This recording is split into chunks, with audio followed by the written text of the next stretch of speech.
दुरूद शरीफ पढ़ना है।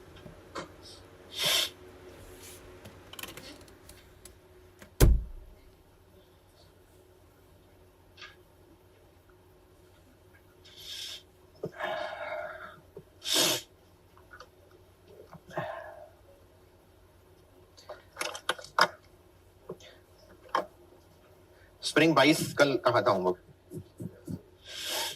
वो रिवर्स कैलकुलेशन वाला, तो इस पे तो जैसी बनता है कहा तो मैंने था। फिर क्या किया है मसले, कोई मसला नहीं, सच्ची सच्ची कोई मसला नहीं। चले ठीक है यार, कोई मसला नहीं, शाबाश।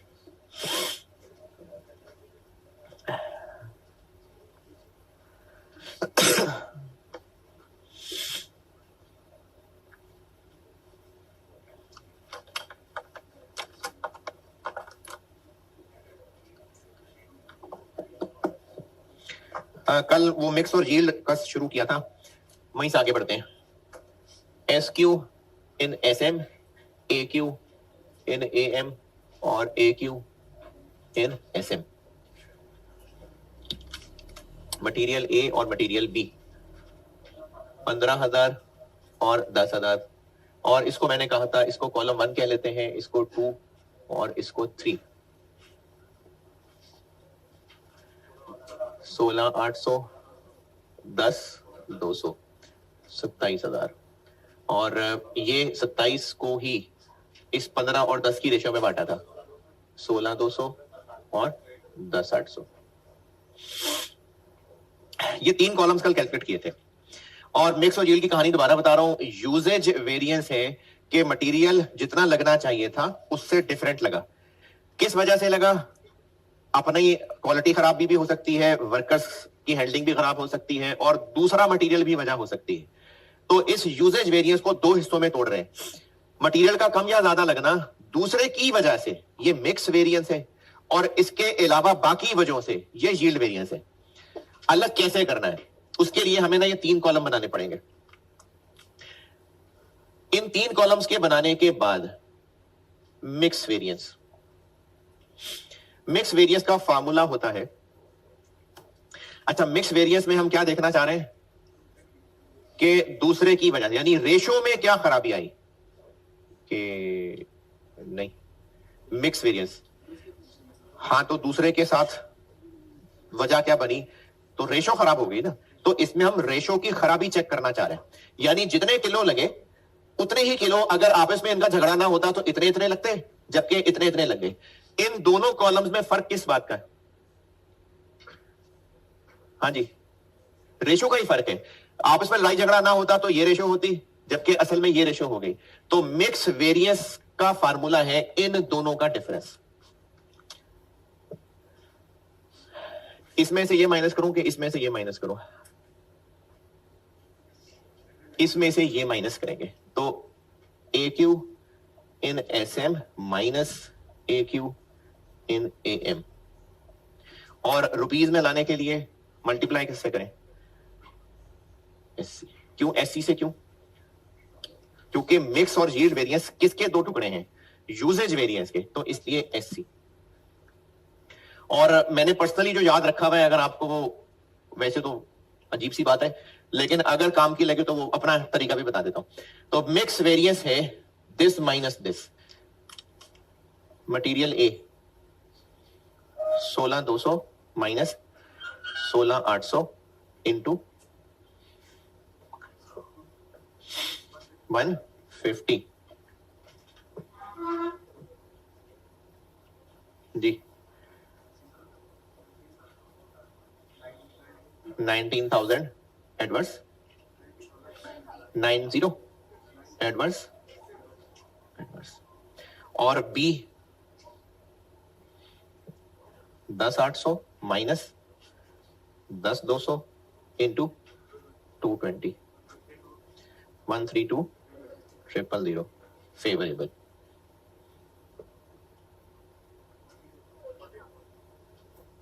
ये है मिक्स वेरिएंस।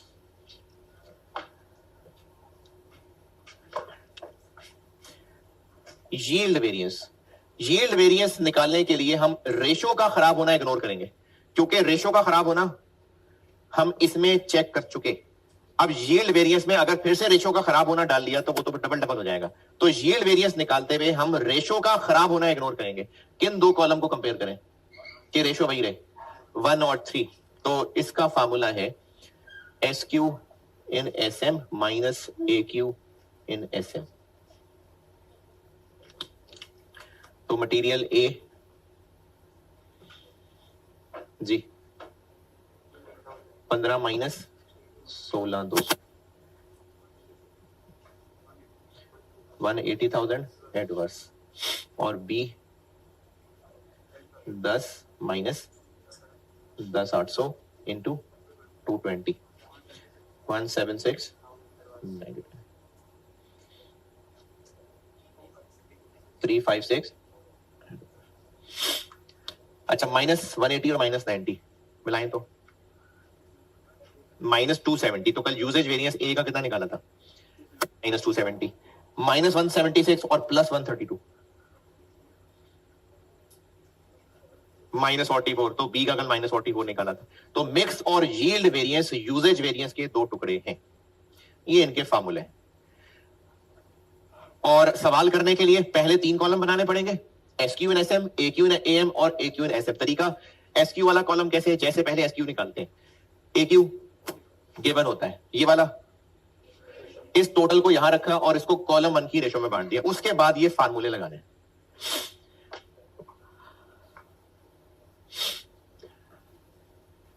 मिक्स और यील्ड, मैंने टॉपिक का नाम भी मिक्स एंड यील्ड वेरिएंस लिखा था। तो पहले क्या है मिक्स, और मैंने पर्सनली जैसे याद रखा हुआ ना, हो सकता है आपको बेकार बात लगे लेकिन अगर याद रह जाए तो ठीक है। मैंने ना इसको ऐसे याद रखा हुआ 32-13, मैंने इसको 32-13 याद रखा हुआ। तो mix variance 3 minus 2, yield variance 1 minus 3। तो ये तो एमी मैंने याद रखा हुआ है, अगर आपको ये काम का लगे तो याद रख लें, नहीं तो कोई भी तरीका याद रखें, मकसद तो याद रखना है।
मिक्स यील्ड वेरिएंस, चले करते हैं प्रैक्टिस।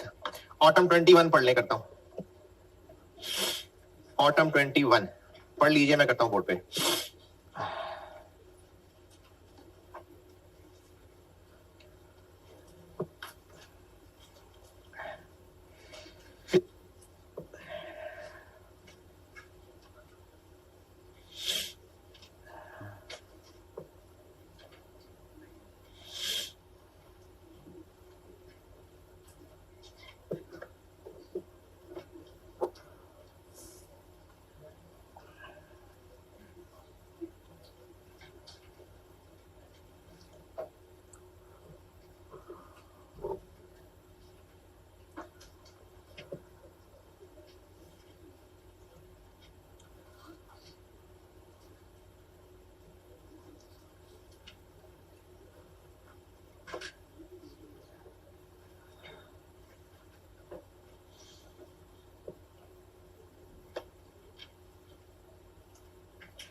क्या जी, इसमें क्या बताना है? कुछ समझ नहीं आ रही, वो समझ आ गई पक्का?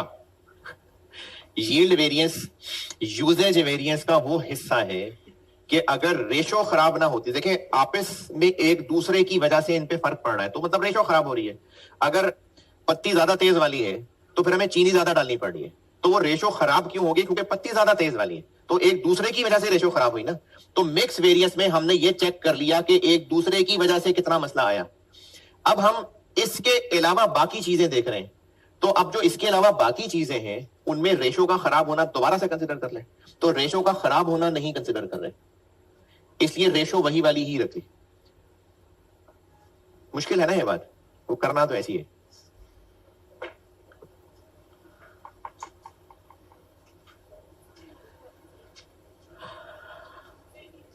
जी। ये बात रिपीट कर दूं, करना तो ऐसे ही। यूजेज वेरिएंस मटेरियल ए का 270,000 था नेगेटिव। एडवर्स यूजेज वेरिएंस का क्या मतलब है कि जितना लगना चाहिए था उससे ज्यादा लगा। ज्यादा ए क्यों लगा? हो सकता है ए हल्की क्वालिटी का हो इसलिए ज्यादा लगाना पड़ा हो सकता है वर्कर्स ने हैंडलिंग सही ना की हो इसलिए ज्यादा लगाना पड़ा हो सकता है कि बी ज्यादा कंसंट्रेटेड वाला था इसलिए ए ज्यादा लगा। तो अगर बी की वजह से ए ज्यादा लगा तो उनके आपस की रेशो डिस्टर्ब हो गई होगी। वो रेशो का डिस्टर्ब होना हम इसके अंदर कंसिडर कर चुके। जैसे प्राइस वेरिएंस हम प्राइस का महंगा होना कंसिडर कर चुके होते थे, तो फिर यूजेज वेरिएंस में दोबारा से नई एक्चुअल प्राइस लेते थे या स्टैंडर्ड। हम प्राइस, ये प्राइस वेरिएंस नहीं लिखा, मैं ऐसे जबानी बोल रहा हूं। प्राइस वेरिएंस में हम प्राइस का महंगा होना कंसिडर कर चुके होते हैं, इसलिए यूजेज वेरिएंस के अंदर सिर्फ स्टैंडर्ड प्राइस ले रहे होते हैं ताकि प्राइस का महंगा होना दोबारा काउंट ना हो जाए। तो मिक्स वेरिएंस में हम क्या कंसिडर कर चुके? रेशो का खराब होना। इसलिए यील्ड वेरिएंस निकालते हुए रेशो का खराब होना इग्नोर कर रहे हैं। तो इसलिए रेशो वही वाली कंटिन्यू कर रहे हैं जो स्टैंडर्ड सोची थी। तो ये रेशो के खराब ना होती तो क्या फर्क पड़ता? वो यील्ड वेरिएंस है। कि रेशो खराब ना होती तो फिर क्या होता? तो ये यील्ड वेरिएंस है। और रेशो की खराबी से क्या फर्क पड़ा? ये मिक्स वेरिएंस है। हाँ जी, ऑटम 21 पढ़ेंगे तो कर लूंगा।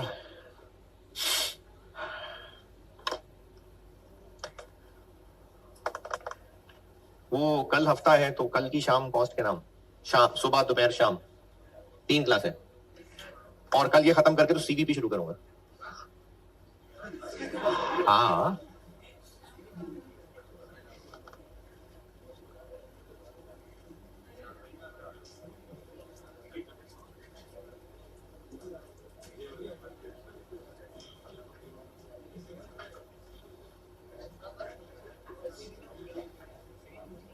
अभी तक कॉस्ट मुश्किल,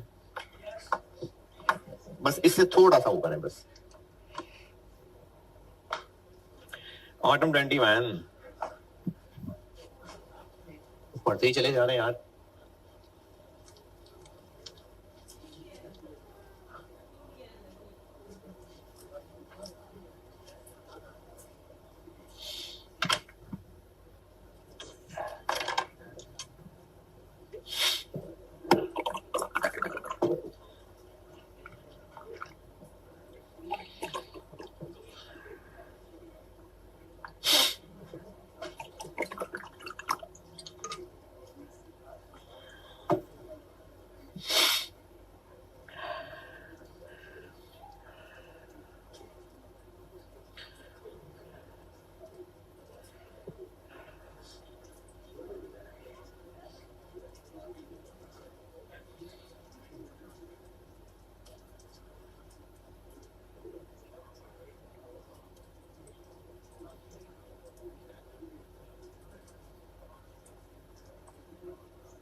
कैसे पता? इस टॉपिक का सवाल है। रिक्वायरमेंट से। प्रोसेस मिक्स है कैसे पता? वर्क इन प्रोसेस का ओपनिंग क्लोजिंग दिया हुआ है। अगर रिक्वायरमेंट ए अलग से ना भी पूछी होती तो वर्क इन प्रोसेस का ओपनिंग क्लोजिंग है, इसलिए ये प्रोसेस मिक्स वाला सवाल है। तो autumn 21 part A, equivalent production required है तो पहले हमें बनानी पड़ेगी quantity schedule. Opening work in process जी 1000। इनपुट, हाँ जी, इनपुट किधर है?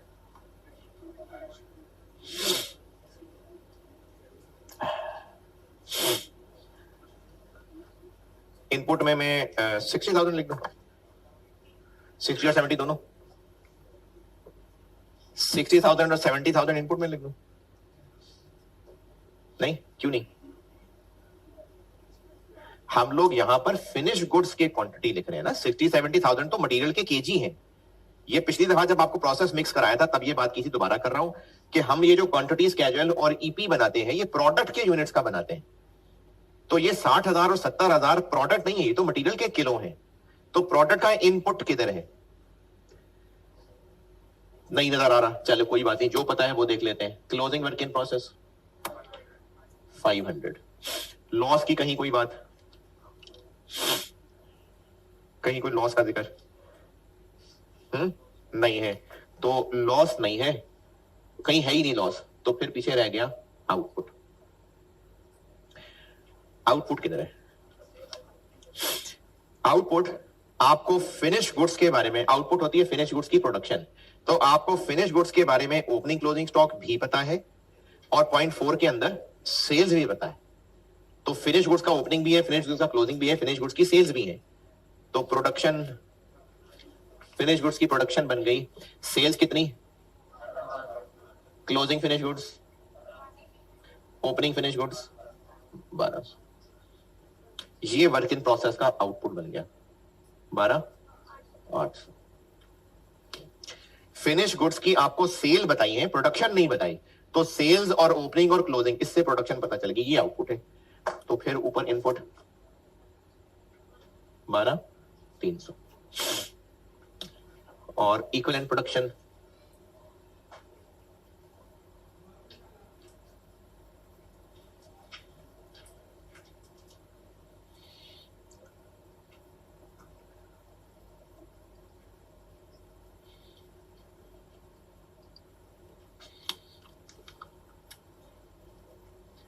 FIFO है 1000। ये कितने परसेंट कंप्लीट थे? तो फिर कन्वर्जन में आएगा 40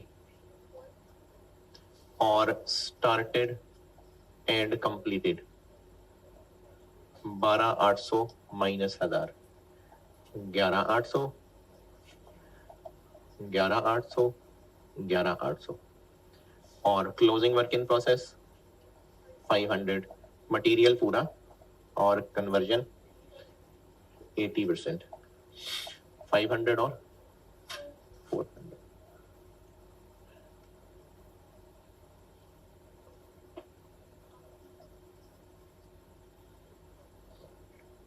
हम्म, 12,600।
अच्छा, ये रिकॉर्डिंग में बच्चे ने सवाल पूछा था, बाकी को भी बता देता हूं कि इस सवाल के अंदर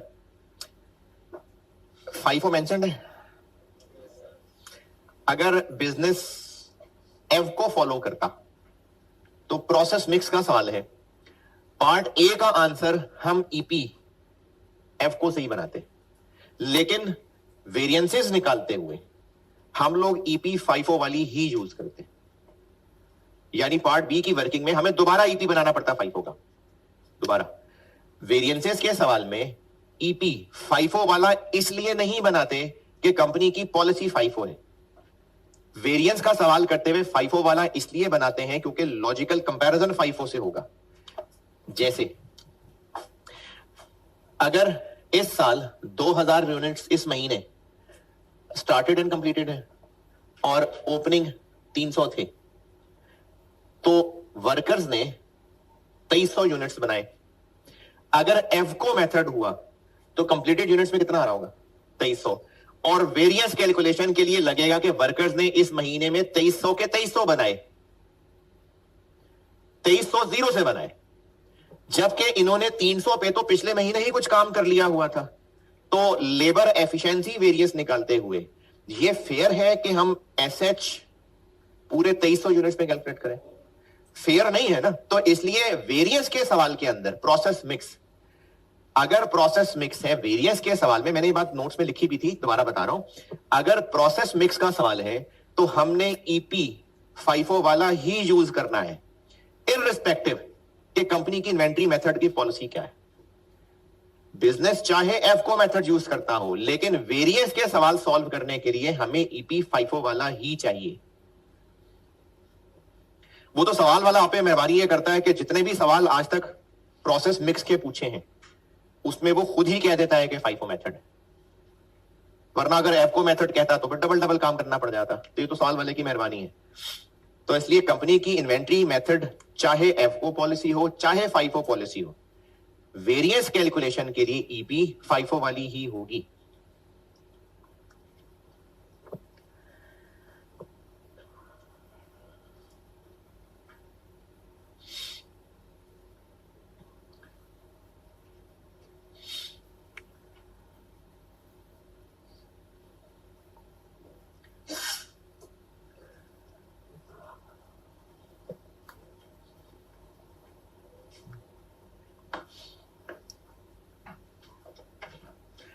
लिख लेते यार, काम की बात थी, लिख लिया। अच्छा, एक और नसीहत सुनना, ये रिकॉर्डिंग वाले किसी बच्चे ने पूछा था, तो आप में से भी सामने वालों में से भी होगा यकीनन कईयों का ये मसला, पेपर पूरा नहीं हो सका जी टाइम पे, तो टाइम कैसे मैनेज करें? नहीं, किसी को नहीं मसला। देखिए, अगर तो आता ही नहीं था तो फिर तो आराम से टाइम मैनेज हो गया, तो अगर आता था तो फिर टाइम कैसे मैनेज करें? टेलर को एक सूट दिया सीने के लिए, तो उसने कहा जी कि इसमें ना 8 दिन लगेंगे। तो ये उसने नई दुकान नहीं है, एक्सपीरियंस टेलर है, तो उसने 8 दिन एम ही एक तरीका, बस नंबर बोल दिया 8 दिन। फिर तो उसने 8 दिन एक्सपीरियंस से कैसे कैलकुलेट किए होंगे? उनको अपने पूरे प्रोसीजर का आइडिया है कि कटिंग वाले लोग और हैं, उन्होंने कटिंग करनी है, फिर सिलाई वाले लोग और हैं, फिर उसकी इस्त्री करने वाले लोग और हैं। इस सारे कामों को उसने अपने लोगों से चूंकि करवाया होगा बार बार, तो उसको पता है 8 दिन लगते हैं। और अगर कस्टमर के जी 4 दिन में चाहिए, पुराना कस्टमर है, अच्छा चले ठीक है 4 दिन में कर दूंगा, तो अब उसको 4 दिन में करने के लिए काम अकॉर्डिंगली तेज करवाना पड़ेगा ना, या उसी स्पीड से जैसे पहले होता था? किससे कितना काम कितनी जल्दी करवाना है, अब उसको माइंड में कैलकुलेशन करनी पड़ेगी। और अगर उसने कभी कोई एक्सपीरियंस ही ना किया होता तो फिर ना उसको 8 दिन का पता था ना उसको 4 दिन का पता। और मिसाल, आप यहां से चल के गेट तक अगर जाएं तो कितना टाइम लगेगा? यहां से चल के गेट तक जाना है 28 सेकेंड्स। वाओ, आग ना लगाई हो, बिल्कुल नॉर्मल चल रहे हो। हाँ जी, अच्छा आपको कैसे पता चलेगा? है, चल के देख लेंगे। अच्छा, आपने चल के देखा, अब आप जो चल रहे थे, आपके चलने की एक स्पीड थी, आपको चलने में, रास्ते में मुड़ने में, दरवाजा खोलने में, कुर्सियां हटाने में टाइम लगेगा, फिर सीढ़ियों से उतरना है, फिर सीढ़ियों में टर्न करना है। आपने एक दफा चल के देखा तो आपको लगा कि 3 मिनट लगे, नहीं 2 मिनट में करें इसको, तो फिर जैसे पहले चले थे सब वैसे ही करेंगे। अपनी स्पीड, अपने एक्शंस अकॉर्डिंगली एडजस्ट करने पड़ेंगे ना। आपको अपने कदमों का साइज चेंज करना पड़ेगा, सीढ़ियों से उतरने के लिए पांव नीचे रखने की स्पीड अकॉर्डिंगली एडजस्ट करनी पड़ेगी। नहीं जी 1 मिनट करें। तो अगर नॉर्मल चल के देखा हुआ है, कोई 2 4 5 10 20 दफा चल के देखा है, तो ही तो पता है कि मुड़ते हुए ज्यादा मुश्किल है कि चलते हुए ज्यादा मुश्किल है, कदम कितने कोई लंबे रखने हैं, कितनी तेजी से टांग उठानी है। तो ये 5 6 दफा चल के देखेंगे तो टाइम एडजस्ट होगा। 30 सेकंड कितने 28 सेकंड करने हैं, तो फिर और तेज करनी पड़ेगी स्पीड। तो ये जो पेपर में टाइम मैनेजमेंट का मसला है ना, इसकी एक ना बड़ी वजह यह होती है कि आप लोगों ने सवाल पहले लिख लिख के सॉल्व नहीं किए होते। थोड़ा सा कैलकुलेशन करके देखते हैं, बाकी सॉल्यूशन देखते हैं, हाँ बस ठीक है मैंने भी ऐसे ही सोचा था, मेरे दिल में भी यही जज्बात थे, और अगर पीछे कुछ गलत था तो वो जो गलत था, अपनी गलती पता चल गई, उसको फिर सॉल्व नहीं किया, वहीं से लेके आगे चल पड़े।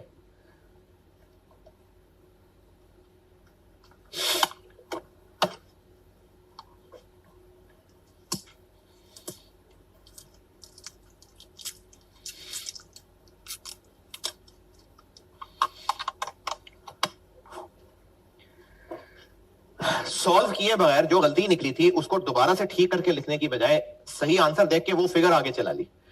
ऐसा करने से ना आपको ये पता ही नहीं चल पा रहा कि एक सवाल कंप्लीट करने में टाइम लगता कितना है। ये आपको नहीं असेस कर सके आप लोग। जब आपने शुरू से लेके एंड तक, ये सबसे बात कर रहा हूं, काम की बात है, जब आपने एक सवाल कंप्लीट करके देखा ही नहीं बेटा, तो आपको नहीं पता कि इस टॉपिक के सवाल में कितना टाइम लगता है। पूरा सवाल करके देखा होगा तो पूरे सारी वर्किंग्स, तो टाइम का अंदाजा होगा। और जितने ज्यादा सवाल लिख लिख के किए होंगे उतनी टाइमिंग आपकी रिफाइन हो जाएगी। हो गई रिफाइन, आपको पता चल गया वेरिएंस के सवाल में 18 मिनट लगते हैं। ये रिफाइन हो गई, बार बार लिख लिख के सवाल किए होंगे। तो अगर आधी चीजें कैलकुलेटर में की होंगी तो फिर आपको टाइम नहीं पता चल सका। जो पेपर में करना है ना वही सब कुछ करेंगे तो आपकी रिफाइन होने के बाद टाइम सेट होगा। लिख लिख के प्रैक्टिस करनी पड़ेगी।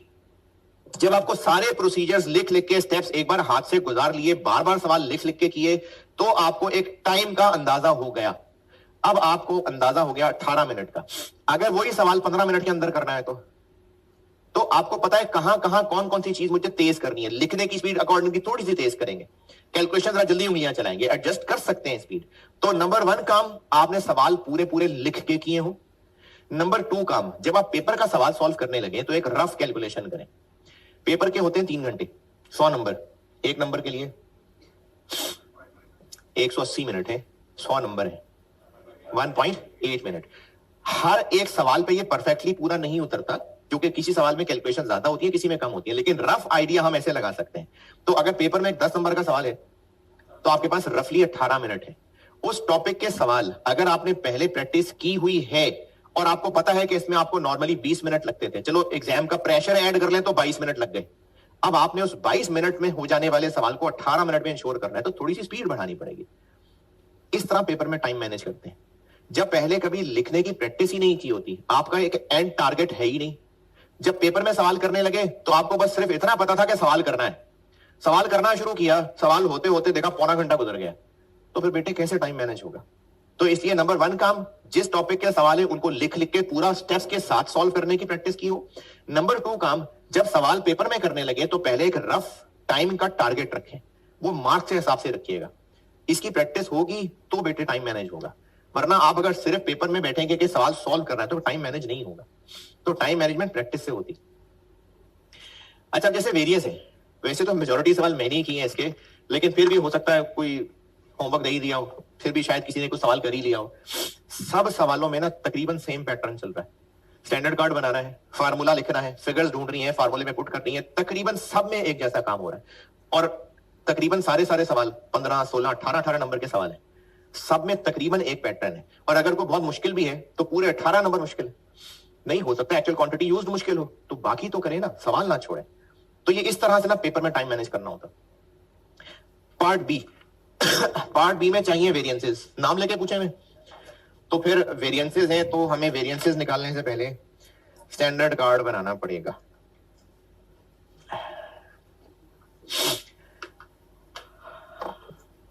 अच्छा, इसमें ना कुछ चीते बच्चे होते हैं जो सोचते हैं बना हुआ स्टैंडर्ड कार्ड क्या बनाना है, बना तो हुआ है, बना नहीं हुआ है, तो बना तो हुआ स्टैंडर्ड कॉस्ट पर यूनिट। अच्छा, मसला सिर्फ फिक्स का है। ये जो मटेरियल के सामने आपको अल्फा में 800 नजर आ रहा है, ये 800 पर किलो नहीं है, ये 800 पर यूनिट है। तो जो स्टैंडर्ड कार्ड बनाने की आदत नहीं रखेगा ना, वो मटेरियल प्राइस वेरिएंस में SC 800 यूज कर जाएगा। तो ये स्टैंडर्ड कार्ड बनाना चाहिए। पार्ट बी, स्टैंडर्ड कार्ड बनाते हैं।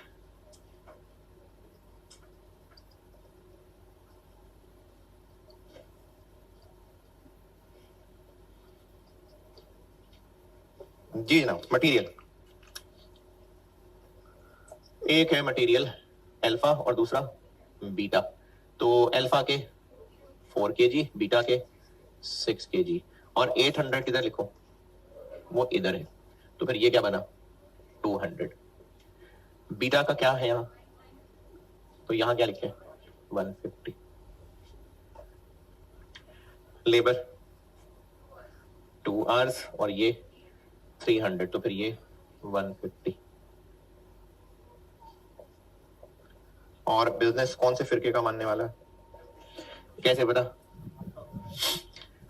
एक तो लिखा हुआ है, लेकिन अगर ना लिखा होता तो स्टैंडर्ड कार्ड के अंदर प्रोडक्शन ओवरहेड्स पूरे आ रहे हैं, तो जब स्टैंडर्ड कार्ड का हिस्सा फिक्स्ड ओवरहेड्स है तो फिर कोई एब्जॉर्प्शन वाला है, और ओवरहेड्स लेबर के साथ लिंक्ड है, तो यही 2 आवर्स। लेकिन वेरिएबल और फिक्स्ड ये दोनों मिला के दिए हैं, और ये पहले भी बहुत दफा सवालों में ये काम कर चुके। 260 क्या गिवन है, वो ये गिवन है। तो अगर हम इसमें से फिक्स्ड निकाल लें तो बाकी वेरिएबल होगा। फिक्स्ड के लिए क्या इंफॉर्मेशन अवेलेबल है? Fixed production overheads budgeted 12 lakh है, और बजटेड डायरेक्ट लेबर आवर्स वो किधर है? बल्कि बजटेड डायरेक्ट लेबर आवर्स से तो इतना पता चल रहा है कि ये लेबर आवर्स से लिंक्ड है, तो हम चाहे तो ये फिगर निकाल लें, चाहे ये निकाल लें। ये निकालना है तो उसके लिए आवर्स चाहिए, ये चाहिए, तो पॉइंट नंबर 1 के पहला ही सेंटेंस में लिखा हुआ। तो ये लाल मकड़ी से पूछते हैं हम, फिक्स्ड OAR क्या बन गया? 12 lakh divided by 12,000, 100 per unit. तो ये 100 है, तो फिर ये 160 है, और ये 80 और 50 है।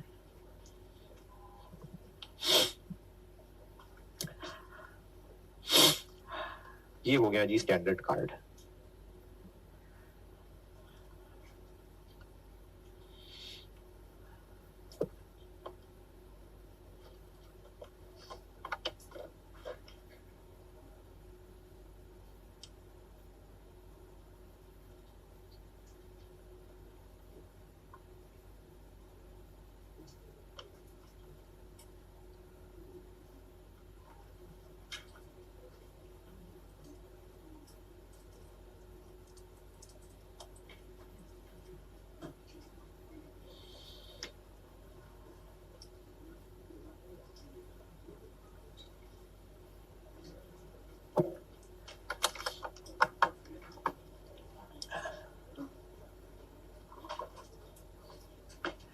Standard card done.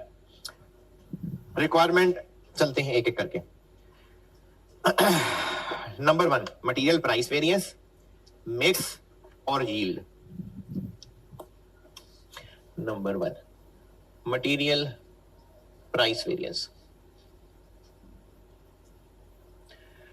दो मटेरियल हैं तो दोनों के लिए अलग अलग करना पड़ेगा। Material price variance, material price variance निकालने के लिए देखना होता है केस 1 है कि केस 2 है।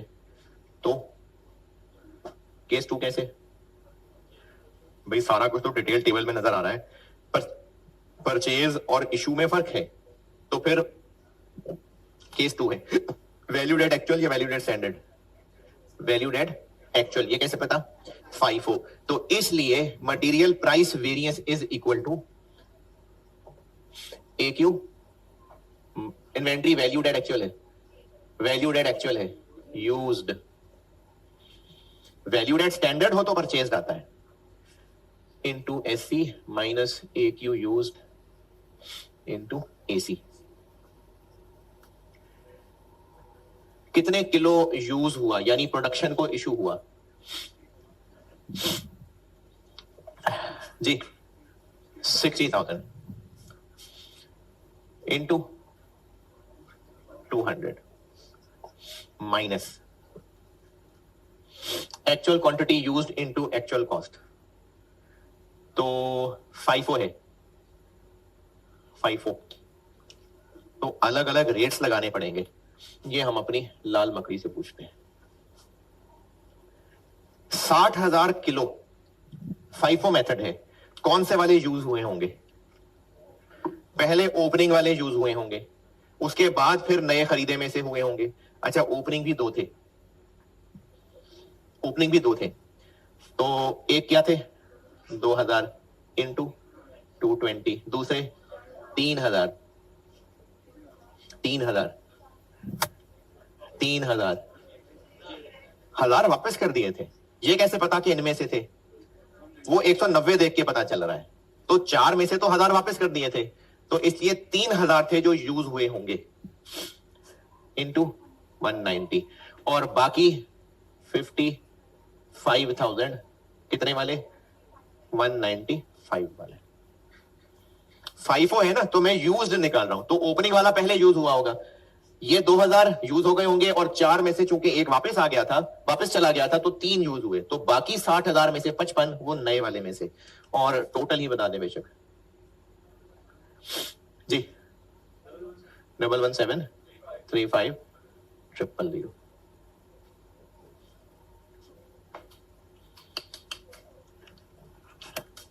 11735 000 जी।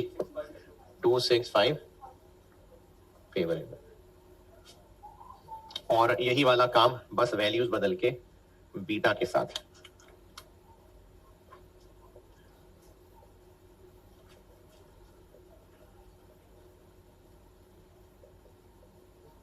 Actual quantity used 70,000 into SC 150 minus, ये अपनी हरी मकड़ी से पूछ लेते हैं, 70,000 किलो कौन कौन से यूज हुए होंगे। FIFO है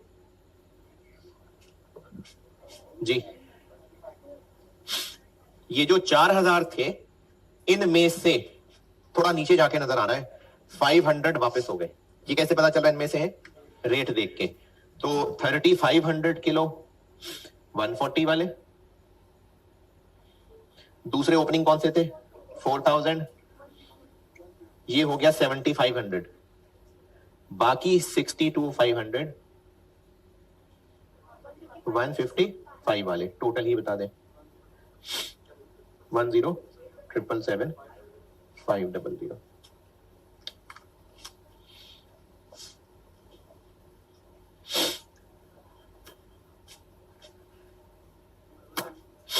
टू 777 500 एडवर्स।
बताएं बेटे, इसमें जो पूछना है, ये लाल और हरा जो काम किया है।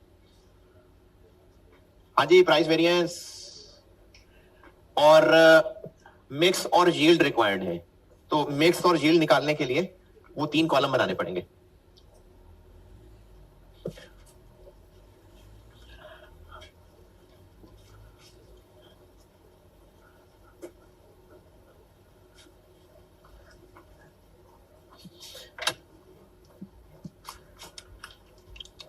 मिक्स और यील्ड के लिए वो 3 कॉलम बनाने पड़ेंगे। क्या क्या? इसी से आगे चल रहा हूं। S Q in S M, A Q in A M और A Q in S M. Alpha है और बीटा है। एस क्यू कैसे निकलेगा? एस क्यू प्रोसेस मिक्स वाला सवाल है। 6 किलो इंटू प्रोसेस मिक्स वाला सवाल है। S Q 6 kilo into equivalent production, 6 into 12,300 और बीटा नहीं 4 kilo, beta 6 into 12,300। S Q जैसे पहले सीखा वैसे ही निकालना है। ए का एस क्यू 49,200 73,800 और इनका टोटल 12,300। गलत है अमाउंट?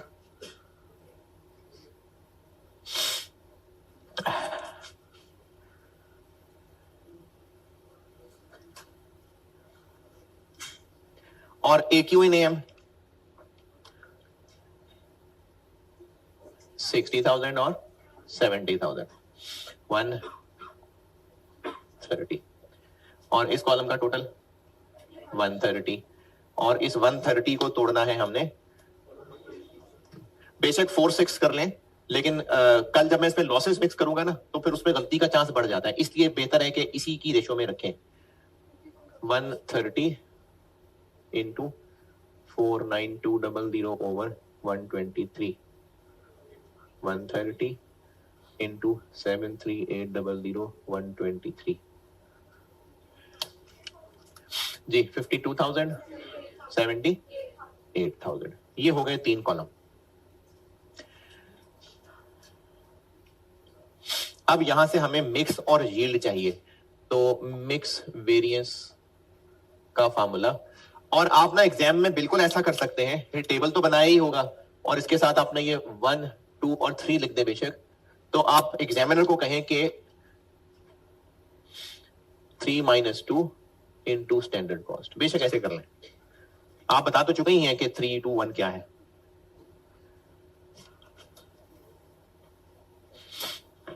जी अल्फा जी 52 माइनस 60 इंटू 200, 6 एडवर्स और beta 78,000 minus 70,000 into 150, 12 lakh favourable.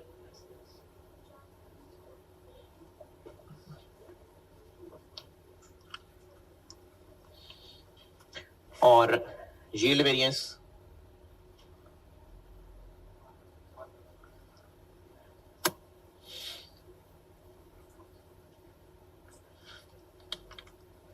जी अल्फा का 49,200 माइनस 52,000 इंटू 200 और B 73,800 minus 78 into 150, 88 million 560,000 adverse जी 630 एडवर्स 1190।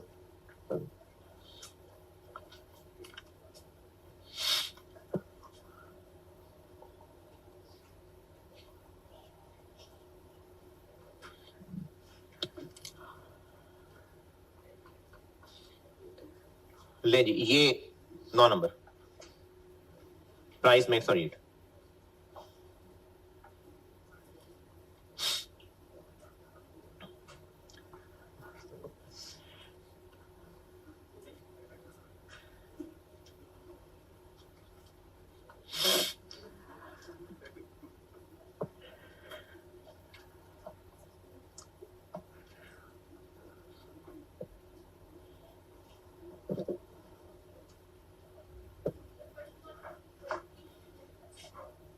क्या जी, ये क्यों यूज किया है? मटेरियल का ईपी यूज करेंगे ना, मटेरियल कन्वर्जन वाला थोड़ी करेंगे।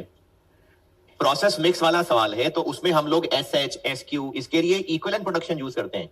तो एक ईपी मटेरियल है, एक ईपी कन्वर्जन है, तो मटेरियल के वेरिएंसेस के लिए तो मटेरियल का ही ईपी यूज करेंगे। लेबर और ओवरहेड्स के लिए कन्वर्जन वाला ईपी यूज करेंगे।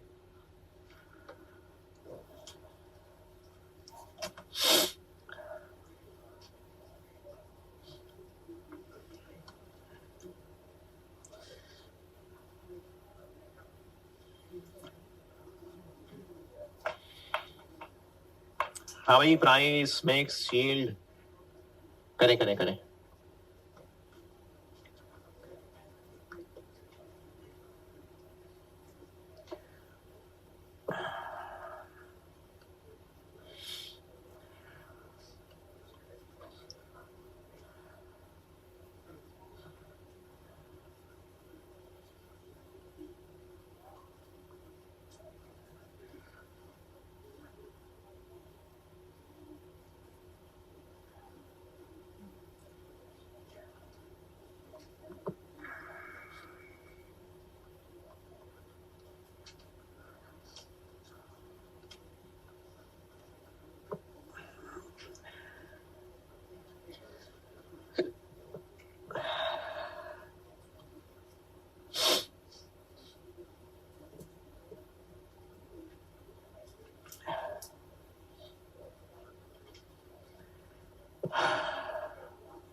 कितना अर्सा लगेगा?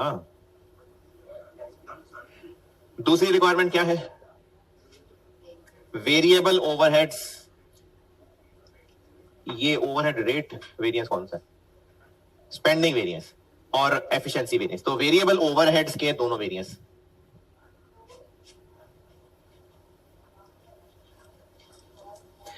इसी सवाल का एक थोड़ा सा मिलता जुलता वर्जन ये होमवर्क है, ऑटम 16, ऑटम 16 बेटा होमवर्क है आपका। इससे हल्का ही है वैसे वो सवाल।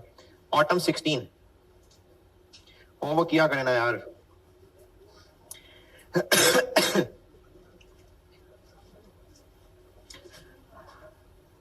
ये जामिल इंडस्ट्रीज के नाम से, ये इससे मिलता जुलता ही है। ये इसी को देख के लगता है ये सवाल बनाया गया था। 7 और 4 11 और 8 19 नंबर। तो वेरिएंस के सवाल ये 15 से 20 नंबर तक का टेस्ट हो जाता है। ऑटम 16 करना बेटा।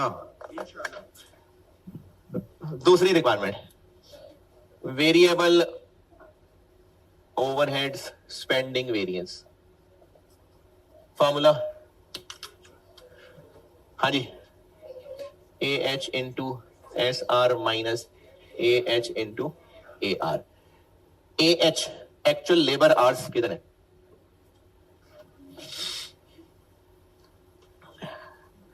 अच्छा, अब देखिए सवाल में आइडल आवर्स भी आ गए। Point number 3, point 3। तो फिर हमने वेरिएबल ओवरहेड्स में ए एच कौन से लेने हैं? वेरिएबल ओवरहेड में वर्क या पेड? वेरिएबल ओवरहेड में। ये पेड की आवाज क्यों आ रही है? वेरिएबल ओवरहेड्स, वेरिएबल ओवरहेड्स, इसमें वर्क ही होंगे।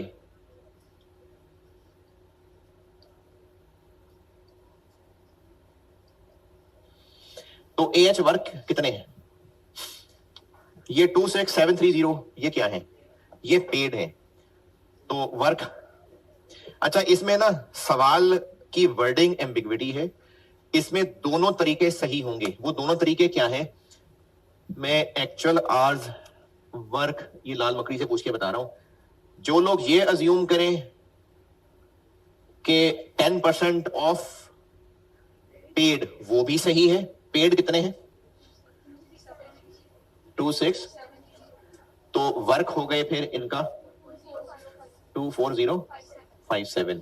और अगर कोई ये अज्यूम कर ले कि 10% ऑफ वर्क, तो फिर ये 26730 कितने हैं? ये 110 है, क्योंकि वर्क से ज्यादा है ना पेड। अगर आप 10% ऑफ पेड अज्यूम कर लें तो ये वर्क है, और अगर 10% ऑफ वर्क अज्यूम कर लें तो फिर पेड कितने हैं? फिर वो 110 है। 24 दोनों बातें ठीक है, क्योंकि सवाल की वर्डिंग में ना क्लैरिटी नहीं है। आई कैप के सोल्यूशन में ये दूसरा वाला हुआ है, लेकिन पहला वाला भी बिल्कुल ठीक होना चाहिए। जिसने वर्क को पेड का 90% लिया होगा वो भी सही होना चाहिए, क्योंकि सवाल में ऐसी कोई बात की नहीं है कि 10% ऑफ व्हाट। तो दोनों बातें ठीक है। वैसे आई कैप के सोल्यूशन में ये दूसरा वाला था, लेकिन ये भी सही है। तो 24,300 इंटू स्टैंडर्ड रेट 80 माइनस ये क्या है, actual variable overheads. Actual variable overheads के बारे में हमें पॉइंट 3 के अंदर क्लियरली 2 मिलियन दिए हुए हैं।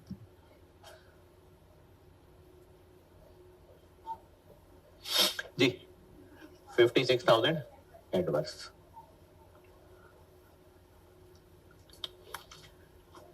और variable overheads efficiency variance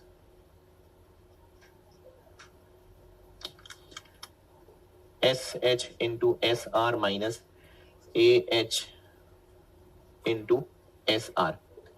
SH ये हरी मकड़ी से पूछते हैं जी। SH 2 घंटे इंटू प्रोसेस मिक्स वाला सवाल है, कन्वर्जन वाली ईपी। प्रोसेस मिक्स है ना, तो ईपी और कन्वर्जन वाली 2 into 12,600 25,200 into standard rate 80 minus actual hours work 24,300 into 80 72,000 favourable.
और लास्ट चीज यार, ये तो मैं ही किए जाता हूं, आप सवाल कोई किसी ने कुछ नहीं पूछना होता इसमें। आसान है। कितने नंबर मिड में दिया ही नहीं।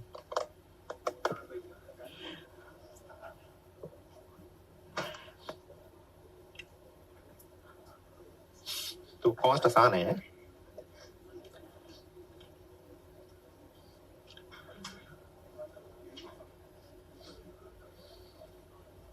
बहुत पहले ना मेरा एक अकाउंटिंग का स्टूडेंट था, बहुत मुश्किल टॉपिक भी होता था ना, स्टूडेंट्स को बड़ी मुश्किल होती थी। वो कहता था सर मुझे तो बड़ा आसान लग रहा है, सब सही है, तो कोई मुश्किल सवाल भी है सर, बड़ा आसान था। मैंने कहा यार आसान, फिर मुझे आइडिया हुआ, मैंने कहा तुमने सोल्यूशन देखा है कभी? नहीं सोल्यूशन मैं नहीं देखता। नहीं समझ आई आप? भाई सॉल्व करके छोड़ देता है वो, है क्या हो गया? तो करोगे सवाल तो पता चलेगा ना आसान है कि मुश्किल है। फिक्स्ड ओवरहेड्स के variances,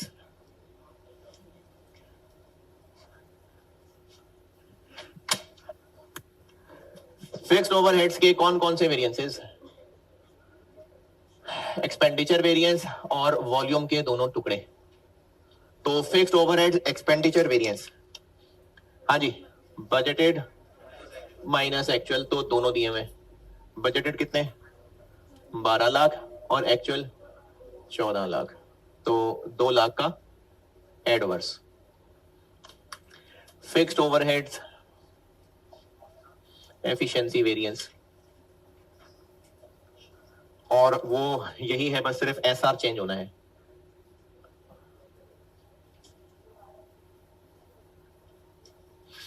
S H 25,200 into S R 50 minus A H 24,300 into 50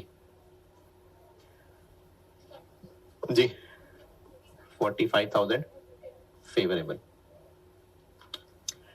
fixed overheads के वेरिएंसेस में एएच वर्क यूज करने हैं कि पेड? वो तो वेरिएबल ओवरहेड्स है जिसमें हमने वर्क ही करने हैं। फिक्स में क्या करना है? नहीं, मैंने लिखवाया था कि अगर आइडल टाइम स्टैंडर्ड कार्ड का हिस्सा नहीं है, सुना भूल गए, लिखा भूल गए, पुरानी बात हो गई, कौन पुरानी चीजें याद रखे अब। अगर आइडल टाइम स्टैंडर्ड कार्ड का हिस्सा नहीं है तो फिक्स्ड ओवरहेड्स में भी वर्क इस्तेमाल होंगे, लेकिन अगर आइडल टाइम स्टैंडर्ड कार्ड का हिस्सा है तो फिक्स्ड ओवरहेड्स में पेड इस्तेमाल होंगे। तो इस सवाल में आइडल टाइम स्टैंडर्ड कार्ड का हिस्सा है, नहीं है, इसलिए फिक्स्ड ओवरहेड्स में हम लोग वर्क इस्तेमाल कर रहे हैं। फिक्स्ड ओवरहेड्स कैपेसिटी वेरिएंस जी, कैपेसिटी वेरिएंस एक्चुअल आवर्स कौन से? Work into standard rate minus budgeted hours into standard rate. ये ओवरहेड वाला नोट लिखवाया था ना यार, क्योंकि आइडल टाइम स्टैंडर्ड कार्ड का हिस्सा नहीं है तो फिक्स्ड ओवरहेड्स में भी एक्चुअल आवर्स वर्क इस्तेमाल होंगे। तो एक्चुअल आवर वर्क है 24,300 into 50 minus BH budgeted production कितनी थी? बजटेड प्रोडक्शन 12,000, तो बीएच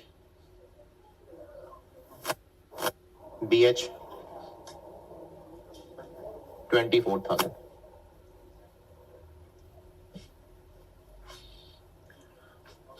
15,000 फेवरेबल।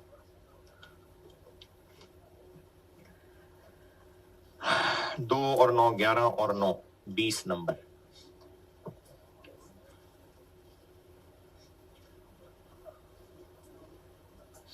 कल मैं इसमें लॉसेस मिक्स करूंगा और बस फिर ये वेरिएंस बहुत है।